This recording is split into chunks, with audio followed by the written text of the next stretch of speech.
Hey guys, Jason Creel, you're watching The Lawn Care Life. I wanted to talk about a couple of topics here that can hinder your lawn business success. I want to start off with the question about rebranding your lawn business. When I talk about branding, I'm talking about your image, from the shirt you wear to the logo you have to your website to your truck to everything that goes about your business appearance. So the question, should you rebrand? Well, let me put it this way. You know, if you have been living in a pink house with purple shutters, and you've been living in that house for the last 15 years, do you think that you should paint your house if you were going to put it on the market to sell?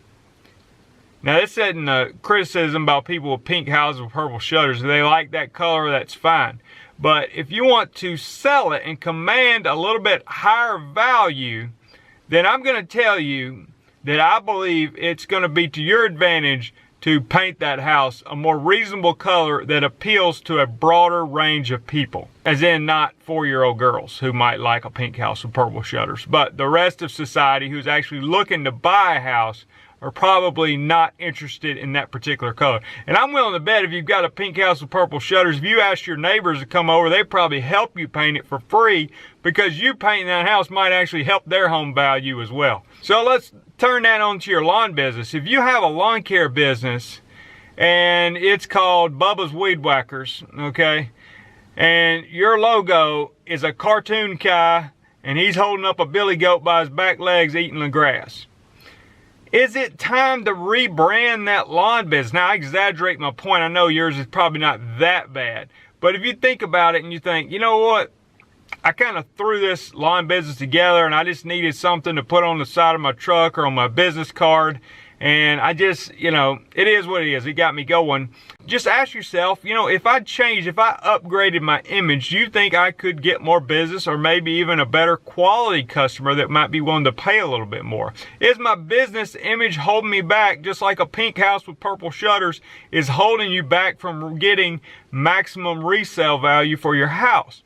Well, I think it might be, you know, so I think, you know, let me say this, there is an exception. I'm thinking about these kind of restaurants that are, you know, where it's just a old hole-in-the-wall restaurant, and I don't know how in the world they pass a health inspection. But for whatever reason, the food is really good, and they become a really popular local hot spot because everybody knows about it, and it's just like we ignore that, you know, it looks like it's just a nasty old building. Well, those are exceptions, and I don't think we can go by that for a lawn care business. Now, if your lawn business is the exception and it's got, you know, some kind of crazy image that everybody knows locally and you're just so well known and the quality of your work is so great that it doesn't matter, that's fine. But if I was starting off, or if I'd been in the business a while and I was thinking, you know what, I think I could improve my image, then I would, because ultimately I think you might be costing yourself money over the long haul. Now, let me talk about one other thing that can be hindering your success in lawn business, and that is a particular kind of customer. Now, sometimes I talk about, you know, customer types and these people, but I think it's important because how we deal with people and customers and potential customers makes a huge difference in our bottom line in running our business. So I'm thinking of a particular customer, and I don't think these people are necessarily poor, but it's people who love to haggle over the price, and I believe they look at it almost as a game of how far down can I drive this person on their price, or what all extra can I get them to throw in for free included in their lawn service. I want you to be very careful about these type of customers, and it's hard to always pick up on that, but if you can pick up that is the type person you're dealing with from the beginning, then you need to make sure you're very clear on what is included in your service. Because what happens a lot of times is you'll agree to, let's say, cut the grass. And if they can get you to, hey, while you're here, would you mind just go ahead and spraying those weeds in my flower bed? Or could you just trim those couple of bushes over on the left side of the house? And they're trying to get you to throw that in for free. Because, like I said, to them, I believe it's a game. I don't think it's because they can't afford it. Matter of fact, I think a lot of times they're wealthy. And I think it's people who have absolutely no concept of the expense and what it takes to run a business. So I'm going to take a venture, and I know I'm making some assumptions here, but a lot of people that have like a desk job and make a good living doing some sort of professional work that requires a lot of thinking, and those jobs are important and needed. So I'm not talking down about them at all.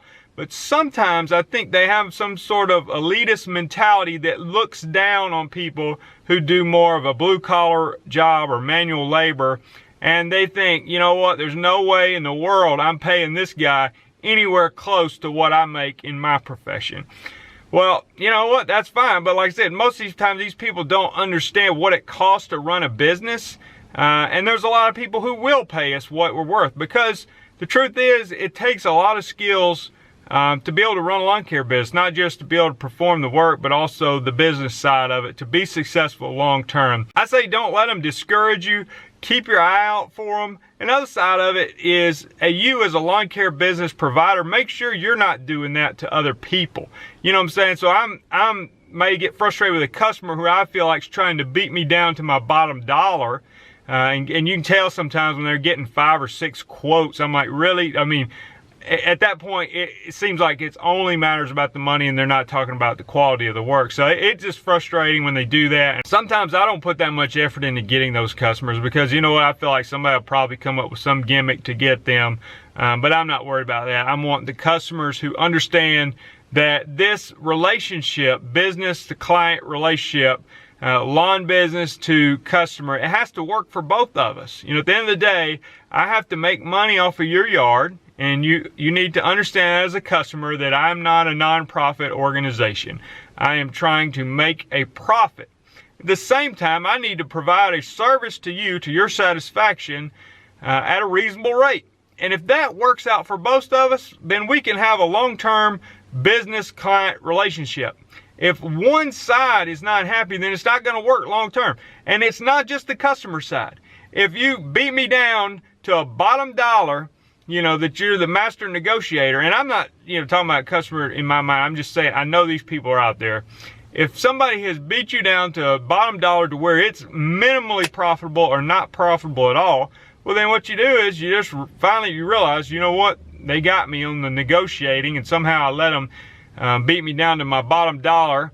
So I'm going to have to go up on the price or drop them altogether because it's not going to work long term. And the customer needs to realize that. Same time, if you as a business owner, I think it's also important that we don't take advantage of customers. If you think, you know what, I know I've got this person a customer, so I'm going to go ahead and tack on another $10 per cut just for the sake of doing it. You know, I mean, be profitable, but at the same time, be reasonable and be fair. I think it goes both ways. I try to be careful not to take advantage of my customers. Same time, I don't want customers trying to take advantage of me. So tell me if you can relate to this type of customer. I know they're out there. Fortunately, it's the extreme minority of people that are like that. And most people are supportive of you in running a local business. So let me hear from you guys in the comments section. If you haven't done so, subscribe to the channel. Hopefully these tips will help you be more successful in starting and growing your lawn care business. Check out these suggested videos. Thanks a lot.